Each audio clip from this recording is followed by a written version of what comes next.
선지자 예레미야가 예루살렘에서 이 같은 편지를 느부갓네살이 예루살렘에서 바벨론으로 끌고 간 포로 중 남아있는 장로들과 제사장들과 선지자들과 모든 백성에게 보냈는데, 만군의 여호와 이스라엘의 하나님께서 예루살렘에서 바벨론으로 사로잡혀 가게 한 모든 포로에게 이와 같이 말씀하시니라.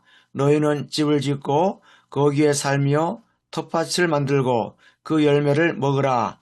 아내를 맞이하여 자녀를 낳으며 너희 아들이 아내를 맞이하며 너희 딸이 남편을 맞아 그들로 자녀를 낳게 하여 너희가 거기에서 번성하고 줄어들지 아니하게 하라.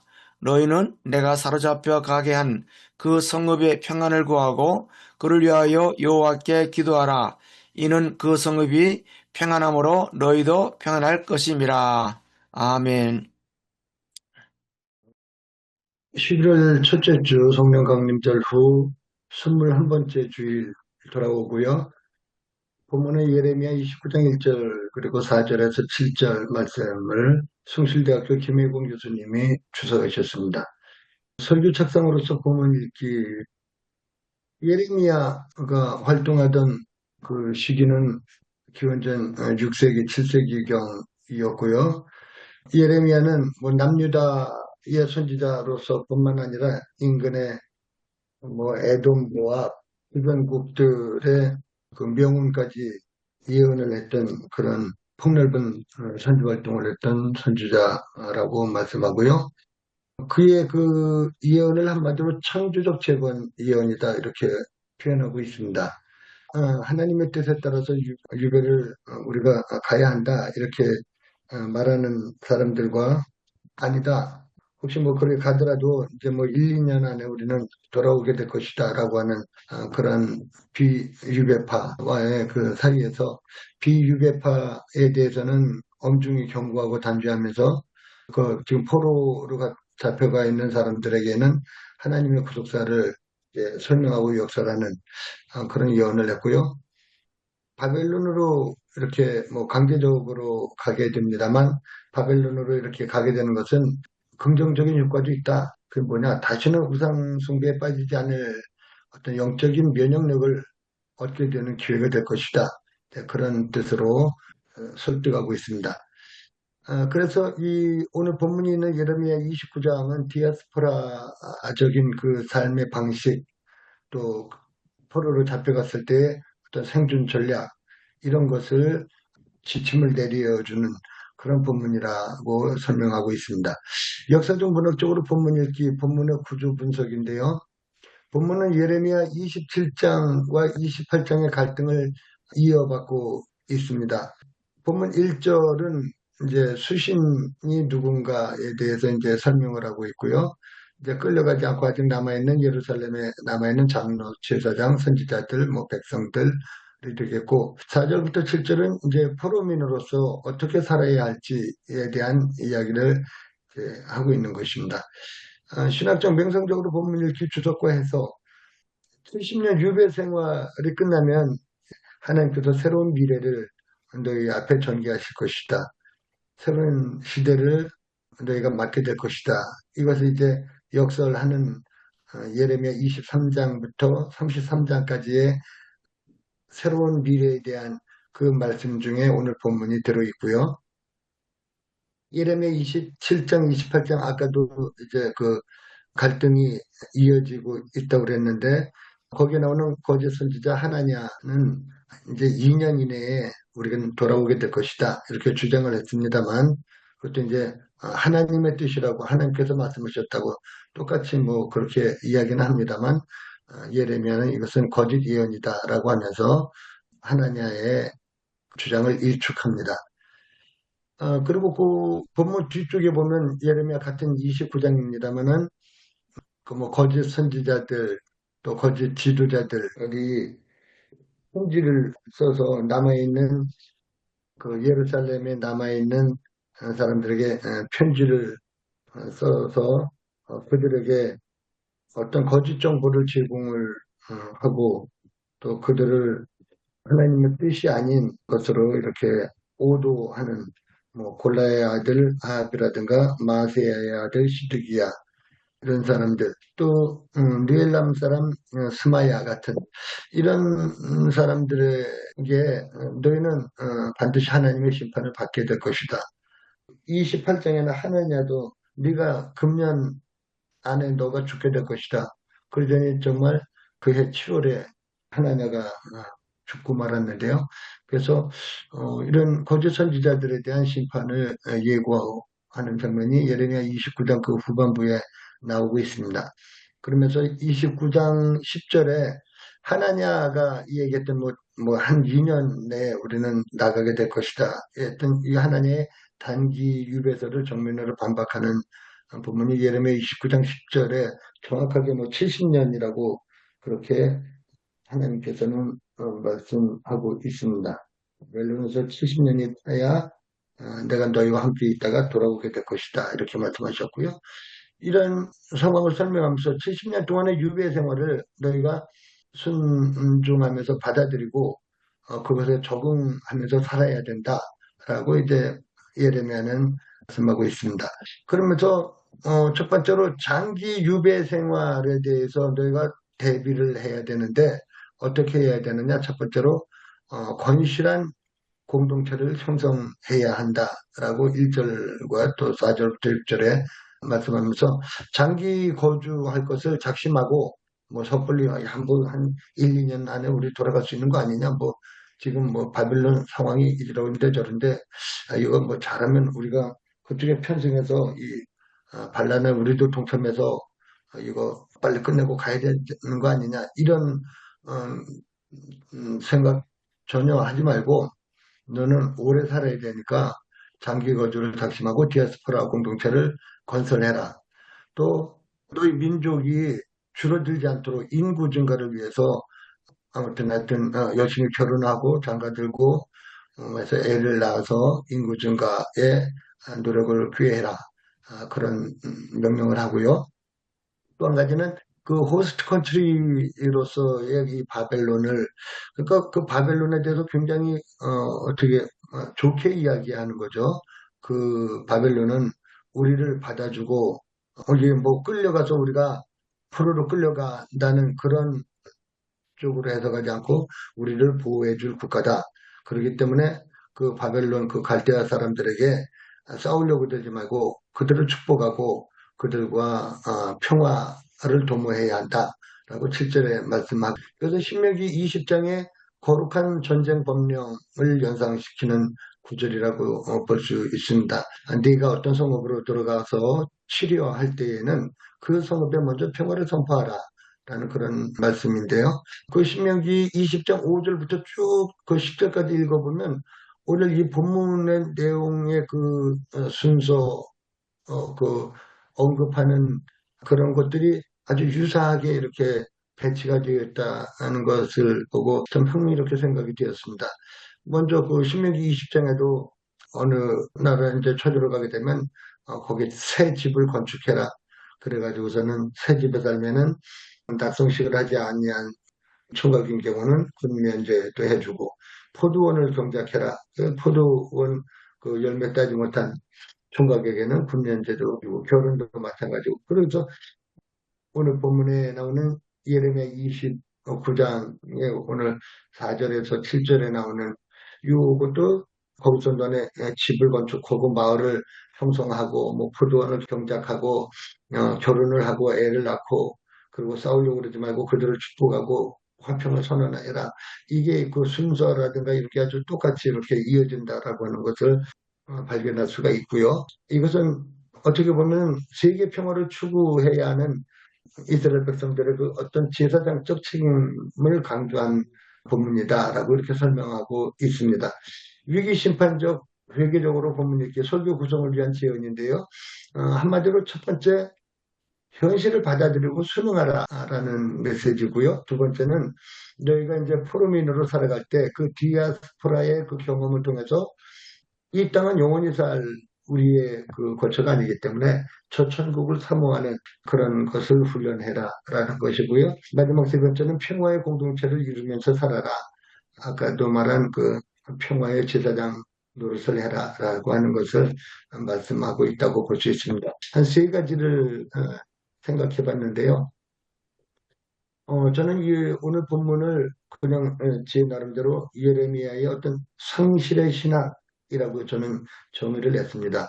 있었을 때는 우리가 잘 모르는데 없고 나니까 그것이 소중하게 느껴지는 것. 고국을 떠나오고 고향을 떠나서 강제 이주민으로서 포로입니다마는 강제 이주민으로서 바벨론에 살면서 야, 이 고향의 소중함. 그렇다고 하면 우리가 이 땅에 사는 것은 나그네 삶인데 조천국에 대한 어떤 그 본향에 대한 소망 그런 것을 그 생활을 통해서 깨닫게 된다는 이 상실의 신학을 저는 느꼈고요. 그렇다고 한다면 우리가 알지 못하는 그런 어떤 지금 잃어버린 그 소중한 것은 무엇인가를 한번 생각해 보시면 좋겠고, 두 번째는 어떤 공익에 반하는 이언을 누군가 한다거나 했을 때 그걸 어떻게 우리가 받아들일 수 있을까? 예를 들어서 지금 뭐 교회가 너무 정치적으로 예민해서 교회에 복음이 있는 것이 아니라 뭐 사상만 가득해갖고 뭐 어떻게 된다 뭐 그게 애국이라고 떠드는 사람들이 있는데 그거에 대해서 아니다. 이건 뭐 잘나든지 못나든지 이건 하나님께서 역사를 이렇게 운행하시는 거기 때문에 우리는 순종하고 어떤 조건이든지 어떤 무슨 뭐 정부든지 하나님께서 하시는 거기 때문에 우리가 순종하고 또 뭐 지나가면 뭐 5년 지나가면 또 정권 바뀌는 거고 잘하면 또 이어지는 거고 이런 것에 대해서 연연할 것이 아니라 우리는 조용하고 기도해야 된다. 뭐 이런 이야기를 하면은 또 벌떼처럼 또 달려들어서 또 난리가 날 건데 그런 예언들이 공익에 어떤 반하는 어떤 자기들의 생각에 반하는 그런 예언을 할 때 사회적으로 어떤 주류가 아닌 그런 예언을 할 때 그것이 어떻게 먹힐 수가 있을까? 참 예레미야는 대단한 사람이었던 것 같다는 생각이 들었고요. 마지막 세 번째 오늘 포로 생활을 하면서 그들과 함께 평화 공동체를 이루면서 사는 저는 그냥 적과의 동침이라고 표현을 했습니다만 이런 적과의 동침을 아무렇지도 않게 받아들일 수 있는 어떤 포커페이스로 살아갈 수 있는 어떤 그리스도인의 삶, 이것은 무엇을 의미하는가? 또 어떻게 그렇게 할 수가 있을까? 이런 것들을 생각해 보면서 오늘 본문을 조금 같이 나눠봤습니다. 이상입니다. 예.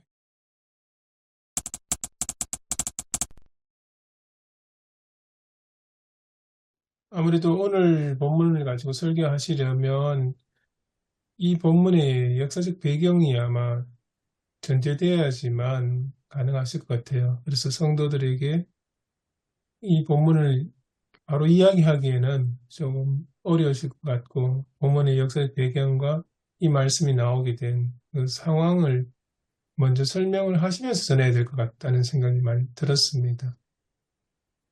요야김부터 시작해서 시드기야까지 이제 1차, 2차, 3차 계속 이제 포로로 끌려가는 남유다 왕국의 지금 마지막 이제 멸망기에 좀 어떻게 보면은 지금 이제 뭐 아무개 씨가 이렇게 주도하는 뭐 애국 운동 뭐 이런 그 나라를 우리가 구해야 된다 뭐 애국을 위해서 외치면서 뭐 하는 그런 시기에 예레미야는 반대로 아니다. 우리는 어차피 70년 하나님께서 우리에게 훈련 기간으로 또 우리 범죄에 대한 하나님의 증거를 우리가 달게 받고 순종하고 거기서 훈련하고 연단해서 더 나은 미래를 하나님께서 주실 것이기 때문에 그 성전의 모든 기물로 다 바벨론으로 가도 하나님께서는 그 성전 기물들을 거기서 또 지키시고 다시 그것을 가지고 돌아오실 그 날을 우리가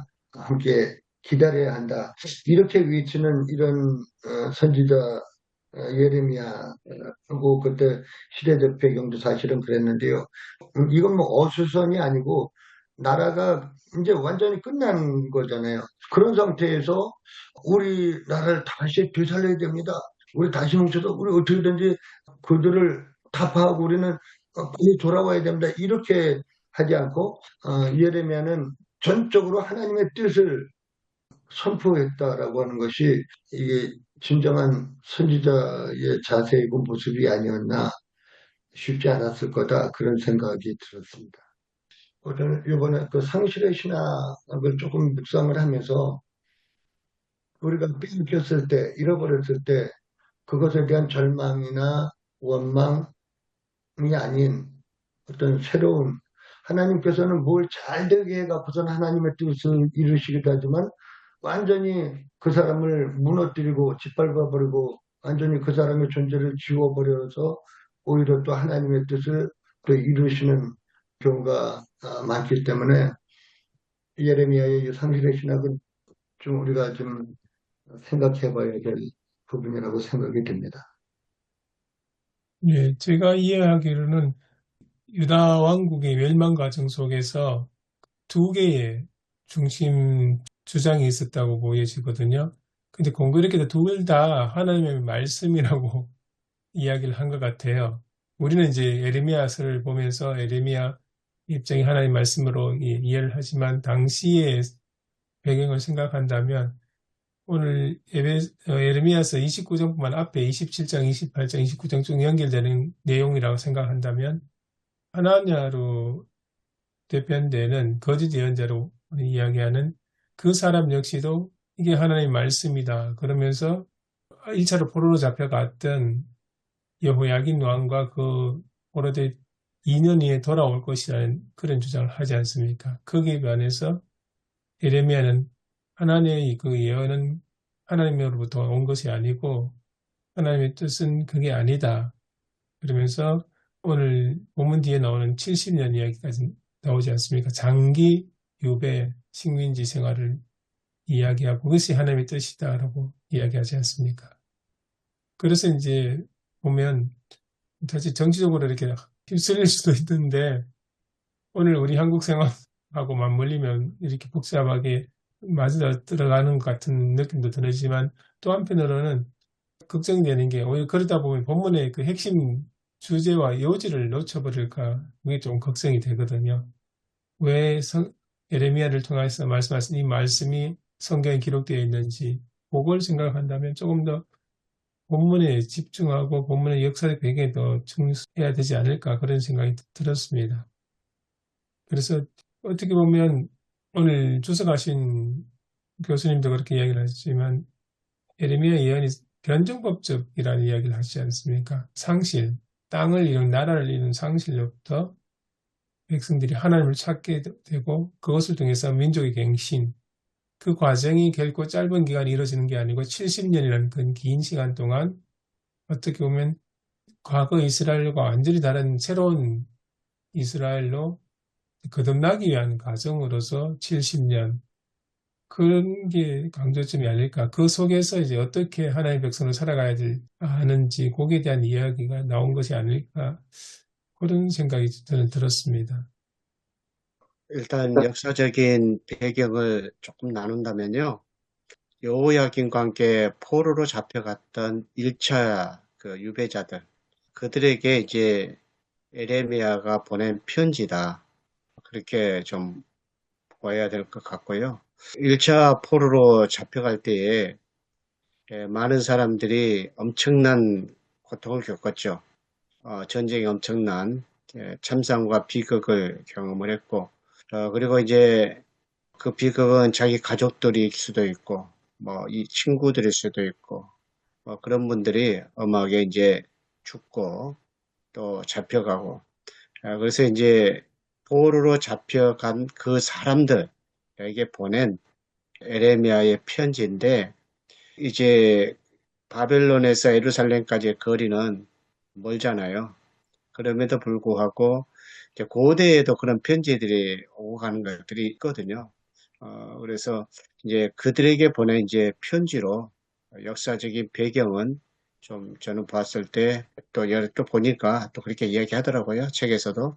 그 여호야긴과 함께 포로로 잡혀갔던 사람들, 그들에게 보냈던 메시지가 편지가 바로 이제 오늘 본문의 역사적인 배경으로 이제 좀 봐야 되는가 싶습니다.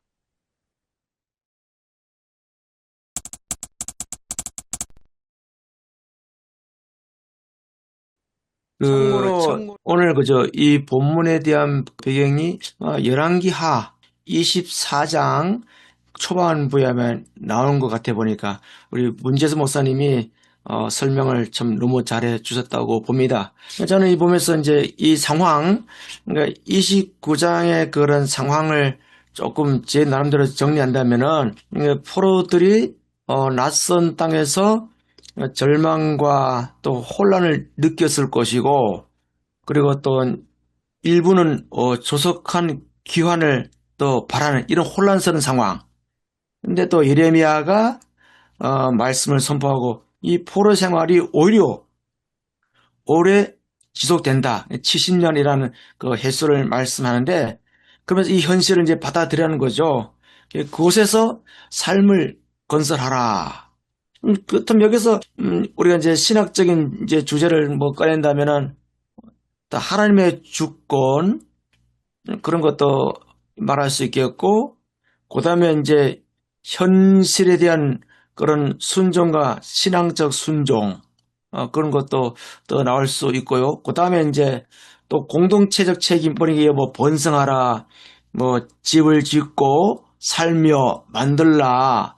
이거는 어찌 보면은 다음 세대를 위한 거죠. 공동체적 책임이다. 그래서 저는 어저께 이 본문을 갖고 이렇게 하면서 딱 저는 저 나름대로 두 가지 관점이 있는 사람과 평하다. 사람과 평하다. 중간에 뭐 낳고 번성하라 낳고 근데 끝에 가서는 평화. 그러니까 거기에 있는 공동체를 그러니까 자기들은 물론이거니와 그 지역의 그 나라의 평화를 위해서 기도하라. 그럼 오늘 우리 시대에 우리 그리스도인들이 어떤 평화 공세를 만들어가야 되는가? 특별히 한국에는 좌우의 이념으로 또 정치적으로 이렇게 예민한 상황 속에서 우리 그리스도인은 어떤 평화의 메시지를 만들어가야 되는가? 그런 어떤 그 신학적인 고민한다면은 그런 고민을 어제 이 본문 갖고 한 것 같아요. 오히려 저는 이 본문을 보면서 부담되는 본문이지만서도 오히려 여기서 전해야 될 메시지가 굉장히 어떤 파워풀하지 않나 그런 생각을 해봤습니다. 단순하게 뭐 현실주의냐 이상주의냐의 문제가 아니고요. 하나님의 뜻에 순종하라라는 데 초점이 있는 것 같습니다. 저는 이제 그 상황이 굉장히 좀 또 의미가 있다는 생각을 해봤는데요. 이제 바벨론 포로로 잡혀갔지 않습니까? 예, 적대 국가 속에서 어떻게 살아갈 건가. 그런 메시지인데 예수님도 이제 그 비슷한 맥락이거든요. 로마 제국 속에서 어떻게 살 건가. 그런 이야기도 하고요. 또 오늘날 우리에게 오게 되면은 멸시받고 핍박받는 또 우리의 가치관과 전혀 다른 이런 세상 속에서 또 우리는 어떻게 살아가야 할 건가. 그것을 하나님의 그 주권 속에서 우리가 이제 어떤 삶의 자세를 가져야 되는 것에 대한 어떻게 보게 되면은 종말론적 신앙이 바로 우리의 신학적인 것이 아닐까 좀 그런 생각도 들기도 하고요. 그래서 어떻게 보게 되면은 굉장히 우리의 진짜 현실적인 삶과 참 직결이 되는 그런 것이 아닌가 저는 그런 생각이 들었습니다. 네, 그래서 결론 끝부분에 김혜건 교수님이 그리스도인하고 이렇게 같이 연결시켜가서 그리스도인들 역시 흩어진 난민들과 같다 그런 표현을 하신 게 연결되는 것 같습니다. 이 땅에서 시민으로 살아가지만 이 땅에 완전한 소속된 사람이 아니고 하나님 나라를 바라보며 지향해 나가는 사람으로서 하나님 나라 문화와 다른 세속 문화 속에 살아가는 그리스도인들, 그러면서 그 속에서 이 세속 국가의 평화를 추구하며 그리고 그들을 향해서 중보 기도를 하는 제사장적 책임 이런 이야기들이 나오는 것 같습니다. 근데 확실히 이 두 가지 그리스도인뿐만 아니고 이 예언을 했던 이 말씀을 전했던 예레미야 상황도 생각하면 참 불편이랄까 참 어려웠을 것 같다는 생각 들어요. 전해야 할 말씀은 듣기 좋은 이야기는 아니잖아요. 이제 바벨론에 가서 고향 생각나고 돌아가고 싶은 마음 가득한 사람들에게 곧 돌아갈 것이라는 희망보다는 거기 오래 살 거니까 그 사람들로 하고서 어떻게든 버티고 살아남아라. 그 이야기 있잖아요. 다르게 이야기하면 듣고 싶은 현실적 희망이 가득한 이야기가 아니고 그 반대 이야기를 전하니까 그게 하나님의 뜻이라고 이야기하고 전하니까 듣는 사람이 잘 순순히 받아들일까? 그런 생각도 들고요.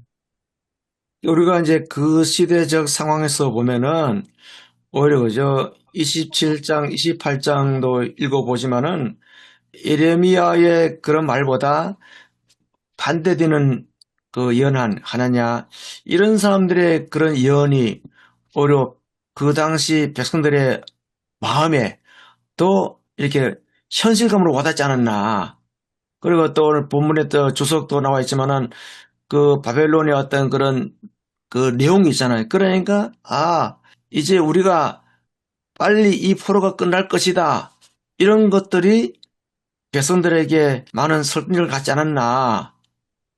물론 우리 입장에서는 에레미야가 맞지만 그 당시로서는 오히려 그 에레미야와 반대되는 말을 한 그 예언이 백성들 구미에 맞지 않았을까. 그렇다면 굉장히 고민해볼 문제도 오늘날도 우리가 참 강단에서 선포되어질 때 그럴싸한 말들이 오히려 교인들에게 또 한국 상황 속에서 정말로 소수의 많은 사람들이 좀 바르게 한다고 했으면서도 오히려 거기에 반대하는 말이 오히려 국민들과 교인들에게 또 구미 맞지 않나 그런 생각을 해보니 27장과 28장 한국적 상황과 또 거기에 반해서 29장의 상황을 또 강력하게 선포해야 될 또 목회자들 어떤 그런 고민이 많이 있다고 저는 봅니다.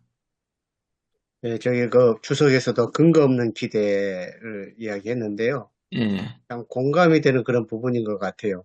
그리고 음, 우리에 대한 또 그 부분은 또 우리가 또 좀 성찰해 봐야 할 음. 그런 거라고 생각하는데요. 아무튼 근거가 없는 기대.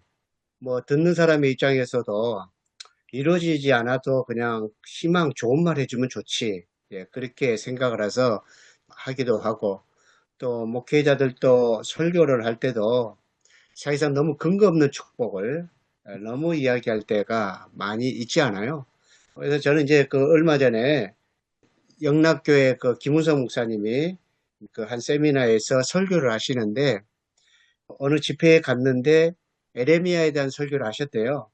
첫 번째, 두 번째, 세 번째 이제 1장에 있는 내용 가지고 설교를 했는데 첫 번째 참 좋았고 두 번째 참 좋았고 세 번째 그러니까 구원을 받으리라. 구원을 받을 것이다. 하나님이 축복해 주실 것이다. 그래서 다 아멘하고 막 오랫동안 통성 기도하고 뭐 집회에서 그냥 마지막 때 난리가 났었대요. 근데 이제 집에 돌아오는데 굉장히 마음이 불편하더라는 거예요. 에리면은 절대로 구원받지를 못했는데. 그래서 왜 구원을 받고 그렇게 해피엔딩으로 끝나야 되느냐.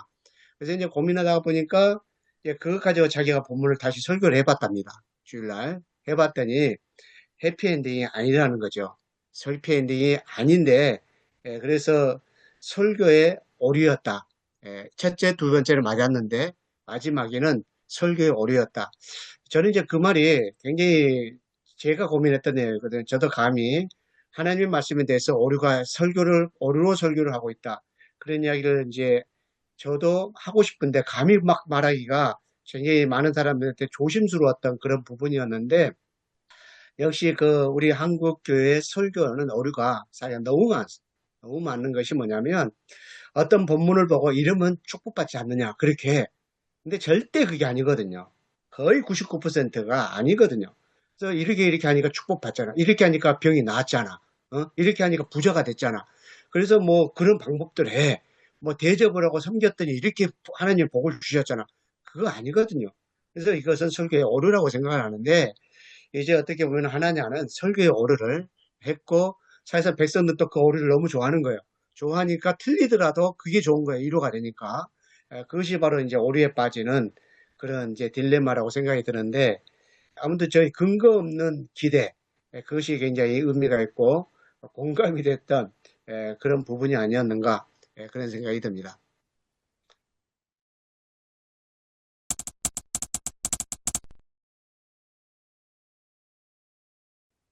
저는 이제 지금 예레미야 몇 번 했잖아요, 저희가. 네.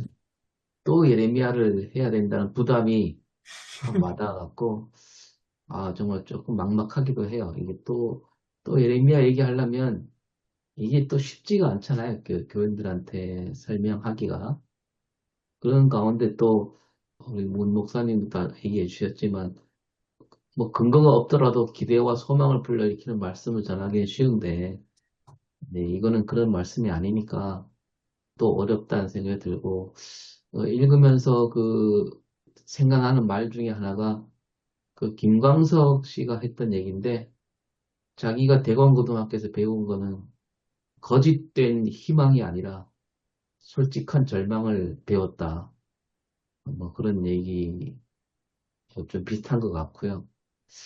조금 뭐 좋게 얘기하자면 또 책 중에 김승섭 씨가 지은 책인데 아픔이 길이 되려면 이라는 책이 있어요. 굳이 거기다 갖다 붙이면 아픔을 겪은 사람이 길을 만들 수 있다라는 거거든요. 이런 측면에서 이제 말하자면 남유다가 지금 아픔을 겪고 있는 상태잖아요. 하나님께서 왜 그들을 들어쓰시는가? 그런 아픔을 겪은 민족만이 올바름을 바라보고 나아갈 수 있다. 뭐 이렇게 억지로 좀 갖다 붙일 수도 있겠다는 생각이 들었습니다. 아픔이 길이 됐다는 이야기는 이 본문과 같이 크게 좀 같이 공감이 될 수 있는 그런 내용인 것 같아요. 예, 그건 좋은 그런 연결인 것 같습니다. 아픔이 길이 됐다는 거. 에레미야도 사실상 여호야김에게 엄청난 박해를 받았잖아요. 또 시드기야 통치 속에서도 또 여호야김의 잔존 세력들에 의해서도 엄청나게 박해를 받았고, 이제 그런 와중 속에서 내다봤던 앞으로의 바벨론 포로의 생활, 거기에서도 다시 한번 희망을 거는, 그런 이제 어떤 새로운 길을 거기서 또 보게 돼서 그런 거기에서 난민 속에서도 번성할 것을 그렇게 이제 메시지를 전해준 그런 어떤 에레미야도 그 아픔 속에서 길을 찾았고, 또 사실상 이제 바벨론 포로 생활이라고 하는 것은 이제 남은 자 구약의 사상과 관계되잖아요. 그래서 하나님께서 또한 그들 속에서 다시 희망을 거시는, 그들 속에서 남은 자들 속에서 다시 희망을 거시는 그런 것이 나온다고 보고요. 저도 이제 오늘 말씀이 이것도 이야기하는 부분이 있더라고요. 이제 에레미야가 1차로 보낸 편지거든요. 몇 번에 걸쳐서 편지를 썼는데, 이게 이제 첫 번째 편지라고 그럽니다. 첫 번째 편지인데 굉장히 중요한 편지. 예, 굉장히 중요한 편지이고, 그리고 이제 아까 뭐 조한호 목사님께서 발제하면서 또 70년 그 문제도 굉장히 중요한 부분이기도 하겠지만, 이 편지를 바벨론 포로로 1차로 잡혀갔던 사람들 중에 다니엘이 있습니다. 다니엘.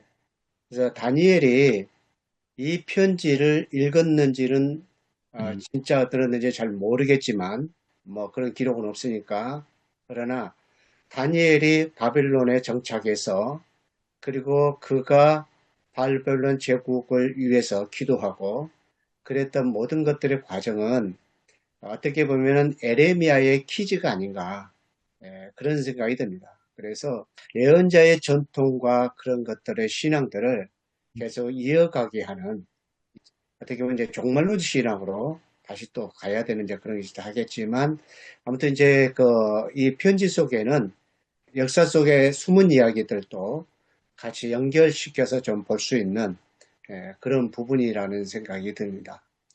그래서 아픔이 길이 된 거죠.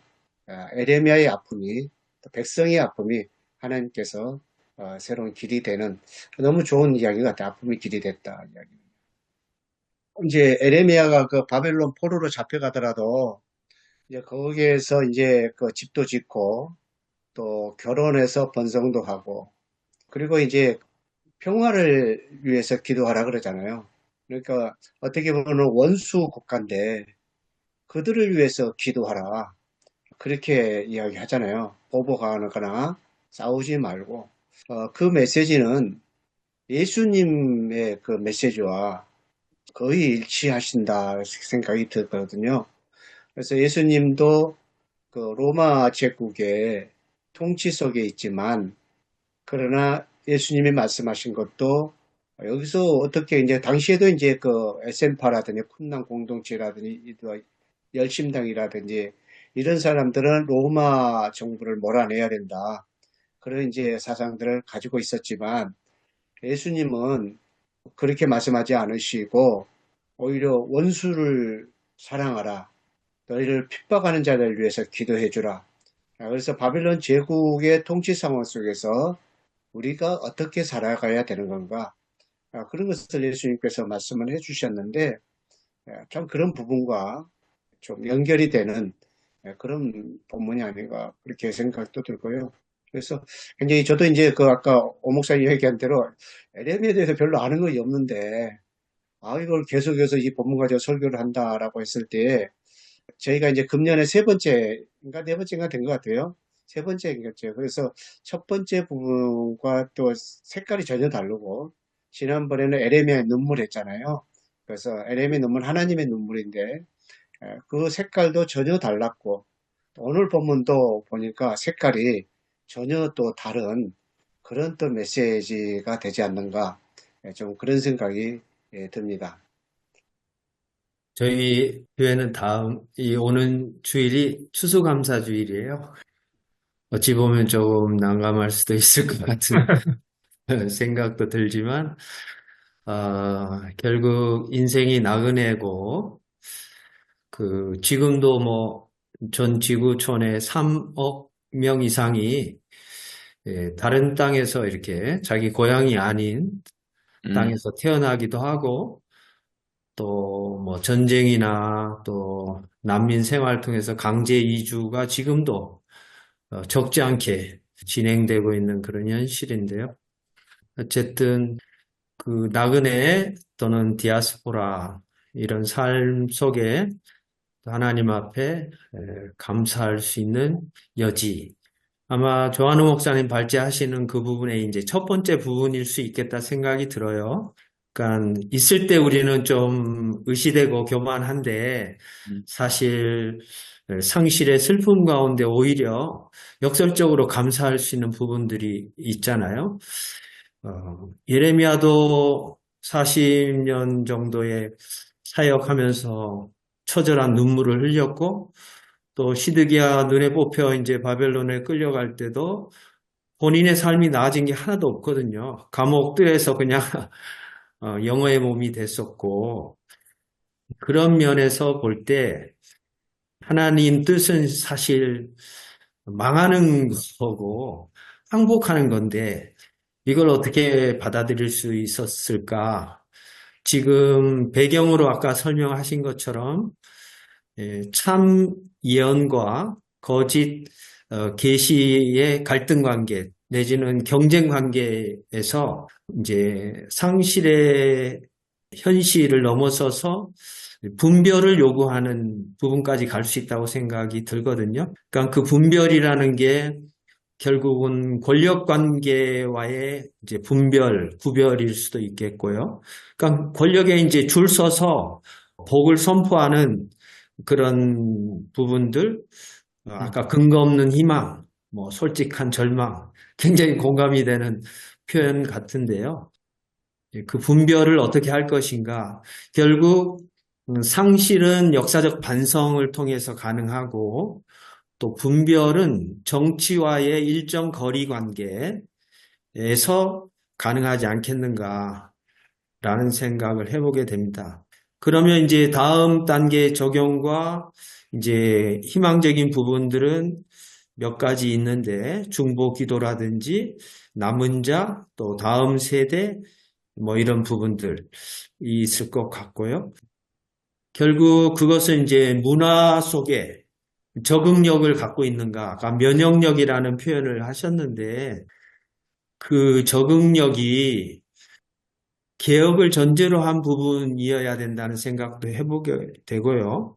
문화와 그리스도의 관계를 이제 5가지로 니버가 얘기를 했는데, 그 한국 교회는 어디에 속해 있는가, 이런 고민들이 좀 필요할 것 같고, 그런 면에서 이제 한국 교회에 앞으로 어떤 스탠스, 어떤 지금 분기점에 있다고 한다면 어느 방향으로 가야 할지에 대한 그런 예언자적인 방향 전환이 필요하지 않겠는가 이런 생각을 해보게 됩니다. 이게 이제 너무 거시적인 얘기일 수 있을 것 같은데, 그러면 그 문화적인 요소를 어디까지 복음과 경영, 진리와 문화, 뭐 이런 여러 가지 진리의 배타적인 성격과 기독교나 기독교 가치관 내지는 기독교 세계관 또는 교회 문화가 가진 수밖에 없는 진리로 인도하기 위한 포용성과 너그러움은 어디까지 용인되어야 될 것인가.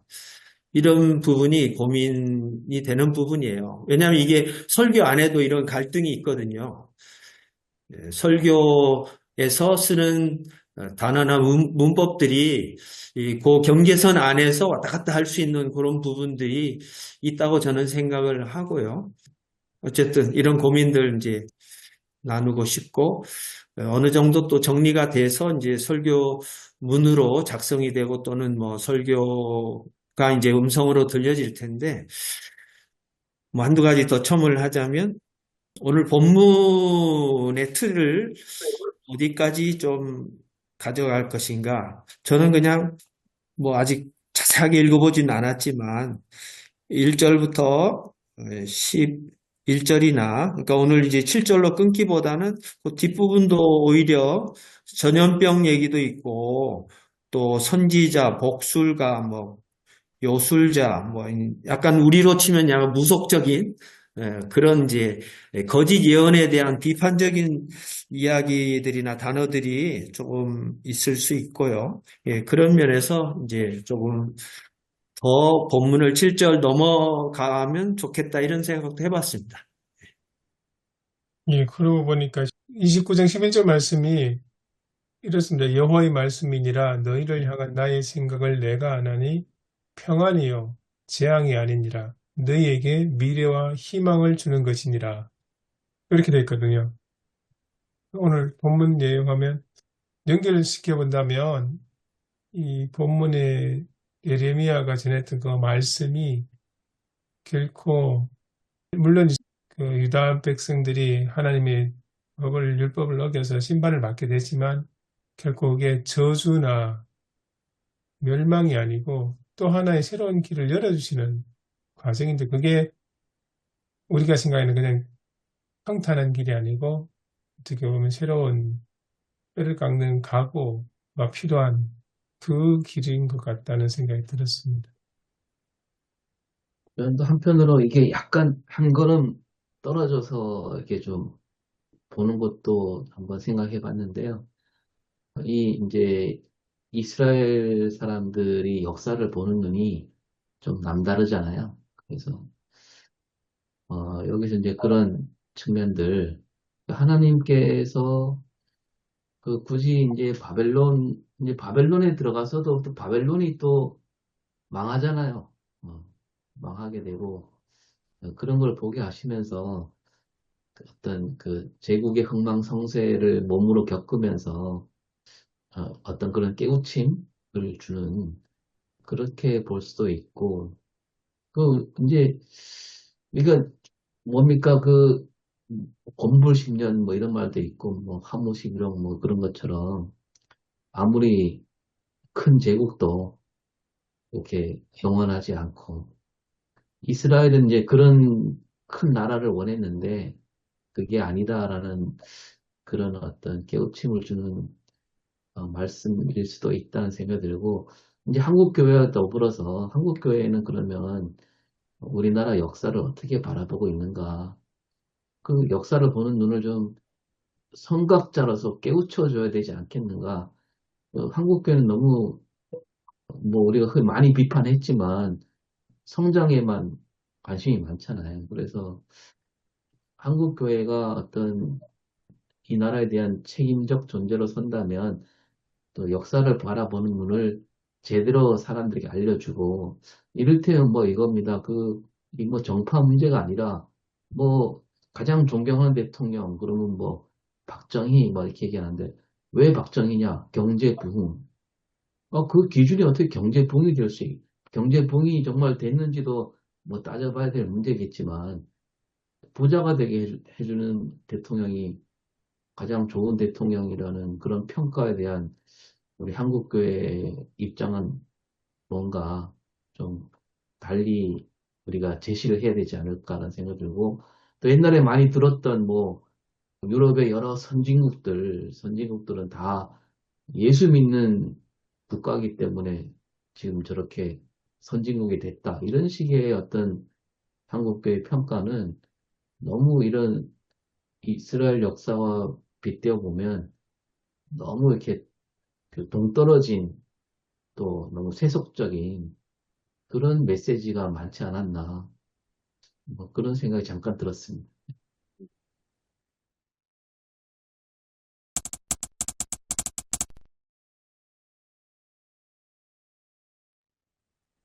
저는 이제 뒷부분 같이 또 이야기해 주셨는데요. 저도 14절까지 보고 싶고요. 이제 11절부터 뭐 이제 평안이요 재앙이 아니다 부분도 말씀해 주셨는데 11절부터 이제 기도에 대한 이야기, 부르짖는 기도에 대한 이야기, 나를 만나리라, 또 내가 만날 것이다. 이 13절, 14절에서 이어지네요. 그냥 문득 든 생각인데 기도의 대중화 아닌가? 그 전에는 기도는 좀 엘리트들 중심이었다면 모세 같은, 뭐 다윗 같은 이런 엘리트들이 기도의 주체로 제한되어 있었다면 성전이 무너지고, 그러니까 종교 기관이 무너지고, 또 예루살렘도 무너지고, 정치도 무너지고, 그러니까 정치 엘리트, 종교 엘리트가 다 무너져 버린 상태에서 바빌로니아로 간 사람들이 비로소 이제 종교 시스템이 없이 성막도 성전도 없이 하나님을 만나게 되는 그런 새로운 시간 공간이 열린 것이 바빌로니아로 가게 된 사건의 의미 아닐까? 그 생각이 들었어요. 그리고 김승섭 교수 아픔의 길이 되려면도 이야기해 주셨는데 제가 기억하기로 거기서도 이제 기도에 대한 이야기가 나왔었는데, 그러니까 너무 고통이 심할 때 사람들이 언어로 자기 고통을 표현할 수 없을 때 주문을 외우게 된다. 그러니까 반복되는 주문, 뜻이 무엇인지도 모르는 상태에서 대중들이 주문을 외우는 이유가, 주문이 필요한 이유가 자기 고통을 언어로 표현할 수 없을 때 그런 현상이 나타나는데 그것도 의미 있어. 뭐 이게 이제 제가 기억하는 김승섭의 기도에 대한 그 고통과 주문에 대한 설명이었던 것 같은데요. 살펴보긴 봐야겠는데 부르짖다라는 표현이 예레미야의 좀 고유한 표현이잖아요. 그게 어쩌면 그 비언어 같은, 그러니까 언어가 아닌 방식의 부르짖음 혹은 비명 같은 그런 부르짖음 그런 거였을까? 지금 요건 질문이고요. 그런 방식으로 사람이 하나님을 만나는 또 하나님이 사람을 만나는 성지가 바빌로니아가 된 거 아닐까?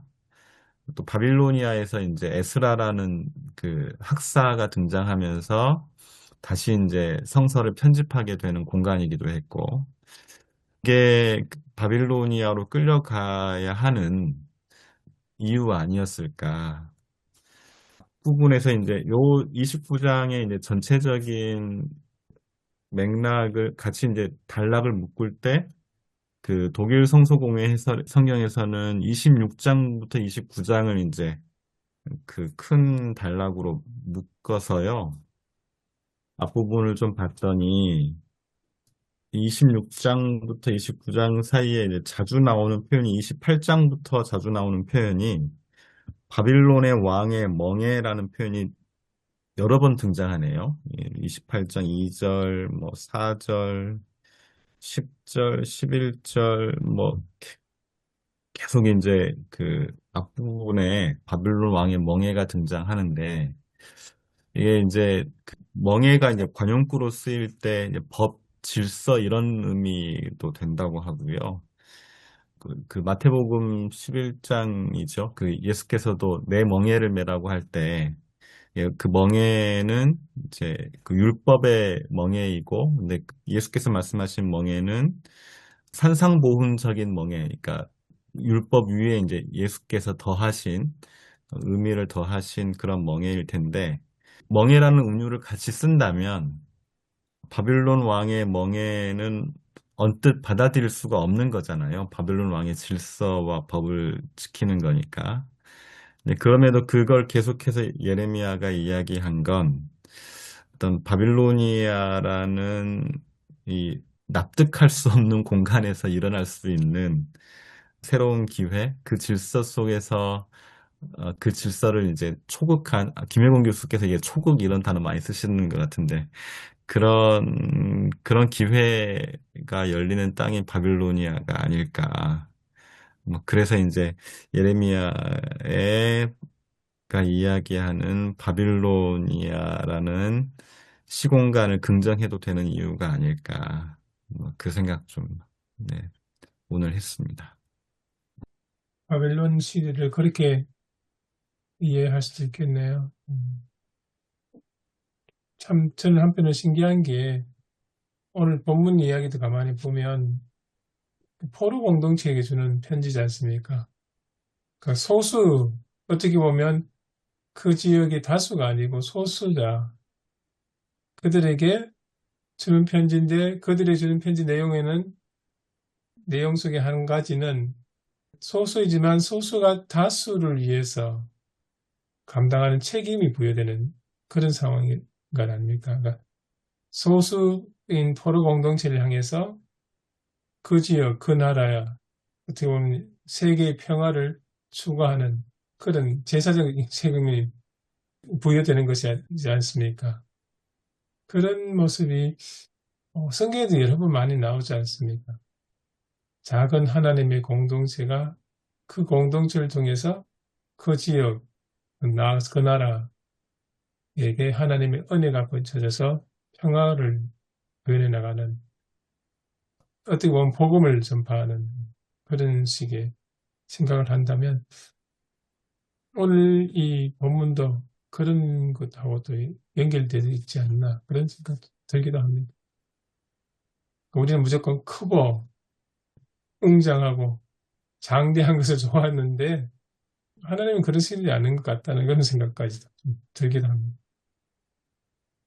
저는 그 좀 바빌론 제국 상황 속에서의 포로된 유배지에 간 이스라엘 백성들의 그 삶을 그곳에서 이제 어떻게 보면 긍정적으로 잘 적응해서 살게 했던 그런 이야기는 에레미야가 그 히스기야 왕과 요시야 왕의 종교 개혁의 전통 그리고 이사야에 있어서 예언적인 메시지였던 전통 그것들에 대한 고민 속에 그 하나의 새로운 대안으로서 바빌론 제국에서의 포로 생활을 그런 관점에서도 보지 않았을까 좀 그런 생각이 들거든요.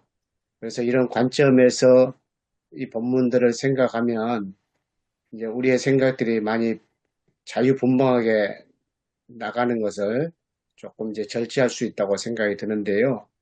아무튼 요시아나 히스기야 왕이나 또 이사야의 그 어떤 메시지의 그 어떤 핵심은 백성들의 그 삶과 또 강력한 왕적 통치가 함께 이제 병합되어지는 그런 이제 그 새로운 길을 찾는 것인데 여호야긴과 시드기야 때에 의해 가지고 그것이 완전히 무너졌잖아요. 그런 것들을 무너졌을 때 어떻든 강한 나라, 강한 왕 이런 것들을 어떻게 보면 어떤 혈통이나 또 어떤 계속적인 역사에 의해서가 아니라 또 새로운 어떤 뭐가 있지 않았을까. 이제 그것을 어떻게 보게 되면은 아직은 아니지만 메시아 사상과 로 연결되어져 가게 되는 이런 이제 길목과 같은 이제 과정이라고도 볼 수도 있겠는데요. 그래서 이제 백성들을 돌봐줄 수 있는 그런 어떤 새로운 통치, 왕, 나라, 그런 것들을 이제 어떻게 보게 되면은 에레미야가 바벨론 제국 속에서도 한번 찾아보고 싶어 했던, 그러나 아직은 그것이 전부다, 그것이 맞다, 그런 것은 아니고, 그런 이제 그 배경들이 있지 않을까, 저는 좀 그런 생각을 조금 해보거든요. 그러니까 종교개혁 기념주일이 지나긴 했는데, 하여튼 종교개혁의 자리에서 봐도 되게 좋을 것 같습니다. 지금 성전이 무너져 버리고 성막도 지금 성막마저도 없는 공간인데 성전도 성막도 없는 공간에서 인간과 하나님이 하나님과 인간이 만나는 사건? 그게 진짜 종교야라고 이야기할 수 있겠네요. 네. 오늘 그렇죠. 목사님 이야기 지금 들으면서. 이제 네. 고대 전쟁은 신과의 전쟁이잖아요. 그러면 이제 예루살렘이 성전에 파괴되어 졌다는 것은 하나님은 신이 아니구나. 여호와가 우리의 신이 아니었구나. 그렇게 생각할 수가 있잖아요.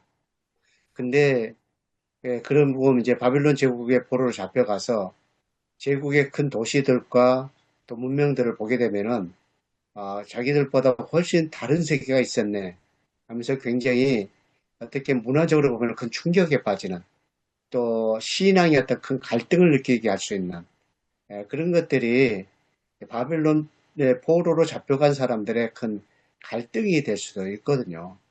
근데 이제 그 우리 신명기를 썼던 신명기 역사학자나 또 에레미야나 제국이 졌다 그래서 하나님이 진 게 아니야. 여호와는 그래도 우리 하나님이야. 그래서 그 신앙을 거기서 다시 찾고 그대로 다시 하나님을 새롭게 만나가는 어떻게 보게 되면은 새로운 갱신의 길을 또 찾아가는 또 그렇게 또 생각을 해도 되지 않는가 그런 생각이 드네요. 김영주 목사님 말씀하신 것과 연결되는지는 모르겠는데 저는 또 이제 그런 생각에 저는 생각이 듭니다. 근데 저는 약간 좀 더 어려운 게 뭐냐면 지금 남유다가 바벨론 포로 잡혔다가 고생을 하고 나중에 다시 돌아왔는데 그러면 그들이 그런 고초를 겪은 다음에 신앙으로 바로 섰는가? 저는 아무리 봐도 바로 섰다는 생각이 안 들거든요. 돌아온 다음에.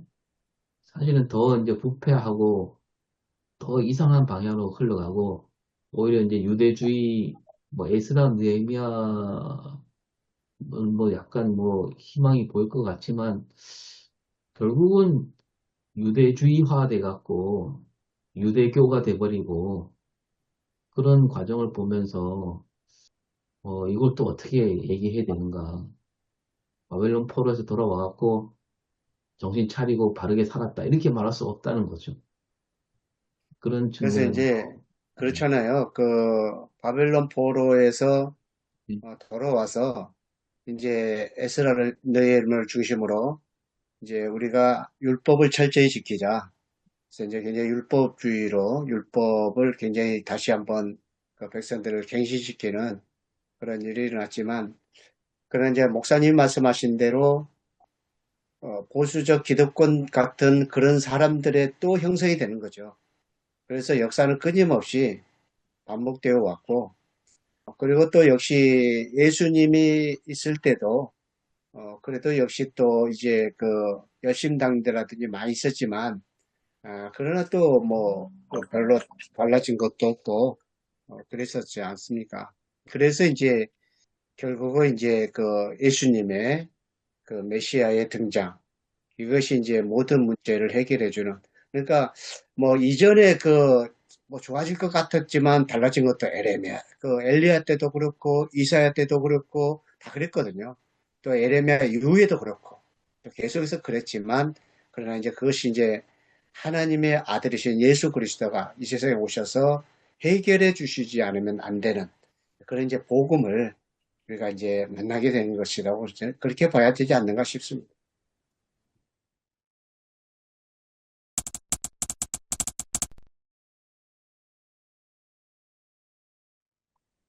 저는 아까 그 중간에 그 우리 문재수 목사님이 본문과 메시아적 사상과 연결 지어 보면도 괜찮다. 그 부분에 대해서는 굉장히 참 아주 좋은 시도다. 그렇게 생각이 듭니다. 왜냐면 어저께 또 이제 이 설교 어떻게 할 것인가 이 구성을 하면서 그 부분도 제가 고민을 이제 한 부분이거든, 사실상. 그러면서 저는 이제 그렇다면 이제 오늘 이제 설교를 끌어가기 위해서는 그 본문 속의 문제, 바벨론에서의 절망, 그러니까 뭐 성전이 무너지고 또 조국은 물론 망했지만은 자유가 박탈되고 그 성전이 무너지니까 자신들의 신앙 정체성이 완전히 무너졌잖아요. 그래서 아까 우리 11절 그 이후로 또 기도에 대해서 이제 특권 충만한 것이 아니라 정말 이 기도의 대중화. 예, 그러면서 이 부분 이제 우리가 바벨론에서의 절망. 또 그러면은 오늘 우리의 현실 속에서 문제가 또 무엇인가? 신앙의 가치가 흔들리고 있고 또 진리보다 편의. 어찌 보면은 바른 신앙보다 복을 강조하는 지금도 강단에서 그것이 아주 주류의 설교가 되어가고 있고 또 믿음보다 성공 우선시 되는 그 상황. 그렇다면 이제 여기서 이제 이 복음의 해결이 가야 되는데 저는 아까 이 부분 문재수 목사님이 말씀하신 정말로 예수님이 낯선 땅. 그래서 아까 이 설교 좀 주제를 잡는 그 바벨론이 두 번 나와요. 그러니까 물론 이제 뭐 27장 8장 나오시면서 본문에서 바벨론. 그래서 바벨론 이 표현을 낯선 땅이다. 우리가 뭐 낯설고 이런 거기 낯선 땅이다. 그러면은 뭐 짓고 살며 이게 결국은 하나님의 미션이다. 미션 우리에게 주었다. 그러면 결국은 그 낯선 땅에서의 소명과 그러면은 여기 있다 보니까 열매를 만들어가는 열매는 결국은 이제 꽃이잖아요. 그래서 낯선 땅에서의 소명인데 그 소명의식이 어떻게 꽃을 피울 것인가. 그렇다면 이제 복음의 해결이 나와야 되는데 예수님께서 이 땅에 오신 것 자체가 정말로 낯선 곳으로 오셨다. 이 땅의 죄와 고통의 한복판으로 오셨다. 예수님이. 그러면서 그러면 우리도 이 바벨론의 한가운데 살아가고 있다. 여전히 지금 아까 우리 오선일 목사님 그 문제가 해결되지 않았지. 여전히 지금 우리에게는 갈등도 있고 문제가 많다 이거죠. 그러면서 그리스도인으로서 어떻게 이 현실 속에서 살아가고 있는가. 방금 말한 이 내용으로 설교 준비를 좀 해가 되겠다. 그러니까 갈등 상황에 대한 문제와 그다음에 오늘 우리의 상황 또 문제 그다음에 복음의 해결 그다음에 하나님께서 우리를 어떻게 이 시대에서 초청해 주시는가 이런 관점에서 설교를 좀 해 나가야 되겠다 생각이 듭니다. 저도 아직은 뭐 좀 생각을 깊이 다 못 해놓고 있는데요. 일단은 뭐 아픔이 길이 된다. 뭐 참 저는 공감이 되고 그런 생각이 많이 듭니다. 아픔이 길이 된다. 저는 설교를 하지 않지만 내가 이렇게 한다면 아마 오늘날 그리스도인의 모습하고 바벨론 시대에 그곳에서 살아갔던 유대인들의 모습하고 연결시켜서 그리스도인들이 흩어진 난민으로서 거대한 세상 속에서 나의 신앙 공동체로서 살아가는 존재들 그런 관점에서 맞춰가지고 설교를 하게 될 것 같습니다. 저도 다 정리되진 않았지만 그 실패가 주는 웅변이라고 해야 될까요? 그 멸망을 통해서 상실을 통해서 다시금 회복을 촉구하신 하나님의 음성에 또 감사할 수 있고 또 현실에 대해서 분별력을 가져야 되는 어떤 예언이 진짜 예언인지 또 설교자로서 우리가 못 보는 그 부분들이 있잖아요. 그런 부분들을 어떻게 분별하고 또는 현실에 적응해야 될 것은 적응해야 되는데 혹시 또 저항하고 있지는 않은지 저항해야 될 것은 또 적응하려고 막 노력하고 있는 건 아닌지 그 사이에 분별력이 굉장히 필요하다는 생각을 많이 했고요. 또 교회 과제로는 결국 우리가 복음의 진리를 선포해야 되는데 복음이 왜 또 예수님이 왜 이 땅에 오셨는지에 그 어두운 그림자 같은 역할을 이 오늘 본문 말씀이 한다고 생각을 하는데 그러면 이 진리를 어떻게 죄인을 포용하면서도 또 이 세상을 개혁할 수 있는 진리로서 어떻게 자리매김할 것인가 이런 고민과 생각이 있습니다. 앞으로 정리가 조금 더 필요하겠죠. 그러면 이제 뭐 여기 뒤에 설교를 붙여놨습니다만 이번 설교는 또 이제 새롭게 또 써야 될 건데요. 보통 이제 목사님들이 그 설교를 이렇게 설교문을 쓰시면서 제목을 붙이시는데 대부분 설교 제목이 아니고 설교 주제를 제목으로 그냥 이렇게 쓰시는 경우가 굉장히 많거든요. 그래서 저는 그 설교 제목을 정하는 거를 굉장히 비중을 많이 두고 그 제목만 정해지면 그냥 쉽게 이제 설교가 이제 써지는데 이번에는 그래서 설교 제목을 슬기로운 포로 생활 이렇게 그냥 정해서 이 설교 이게 포로 생활을 어떻게 이제 제목이 사람들한테 이렇게 딱 올 때 호기심이 있고 이렇게 좀 대중적이고 이렇게 뭐 사회적인 어떤 그런 뭐 그런 거에 가깝게 접근할 수 있는 그런 제목을 정하는 게 좋을 것 같아서 슬기로운 프로 생활 이렇게 하면서 이게 뭐 고진감래를 말하는 것도 아니고 선천자는 존하고 역천자는 망한다 뭐 이런 어떤 뭐 철학적인 그런 거 얘기하는 것도 아니고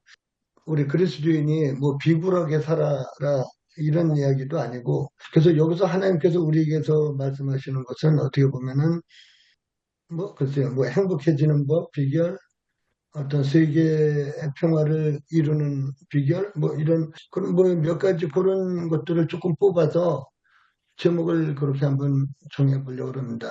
슬기로운 포로 생활. 이렇게. 그것도 참 네, 재밌으시네요. 슬기로운 버릇을.